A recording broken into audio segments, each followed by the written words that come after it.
बिस्मिल्लाहिर्रहमानिर्रहीम। अस्सलाम वालेकुम viewers, welcome to Saima's cooking secrets. आज मैं आप लोगों के लिए नमकीन गोश्त की रेसिपी लेकर आई हूँ। मैंने 1 kg मटन लिया है और इसे क्लीन कर लिया है। ऊपर मीट क्लीनिंग का लिंक आ रहा होगा, आप वहाँ से देखकर मीट को अच्छा सा क्लीन कर सकते हैं। अब इसे जल्दी से मैं बॉईल होना रख दूँगी। कुकर में मैंने 2 गिलास पानी डाल दिया है, इसमें गोश्त डाल दें। इसी में तमाम स्पाइसेस कुछ इस तरह से जाएंगे। नमक मैंने हाफ़ टी स्पून लिया है।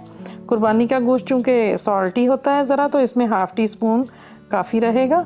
लौंग मैंने 6 से 8 अदद लिए हैं। दालचीनी के छोटे टुकड़े 3 से 4 लिए हैं और आधी चम्मच मैंने छोटी काली मिर्च ली है। ये तमाम मसाले मैं गोश्त में डाल दूँगी।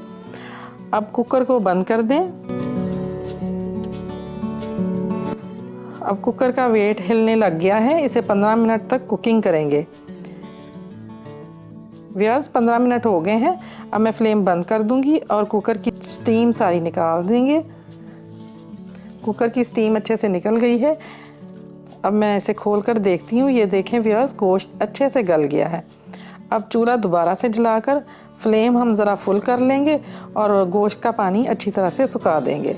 6 से 7 मिनट में ये देखें सारा पानी बिल्कुल खुश्क हो गया है और इसमें ऑयल नज़र आ रहा है। ये गोश्त की चिकनाई है, हालांकि मैंने इसमें ऑयल बिल्कुल भी नहीं डाला।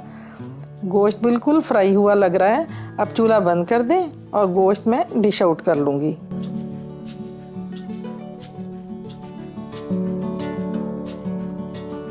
ये देखें व्यूअर्स, गोश्त मैंने डिश आउट कर लिया है। अगर किसी को ज़्यादा स्पाइसी चाहिए तो इस पर चाट मसाला भी छिड़क सकता है इस टाइम पे। उम्मीद है व्यूअर्स आपको मेरी रेसिपी पसंद आई होगी। अगर पसंद आई है तो प्लीज़ लाइक का बटन ज़रूर क्लिक कर दें और मेरे चैनल पर आने वाले नए व्यूअर्स मेरा चैनल ज़रूर सब्सक्राइब करें और बेल आइकॉन क्लिक करें ताकि आपको इस तरह की अच्छी रेसिपीज़ देखने को मिलती रहें। बहुत जल्द फिर एक नई रेसिपी के साथ हमारी मुलाकात होगी। दुआ में याद रखिएगा। तब तक के लिए अल्लाह हाफिज़।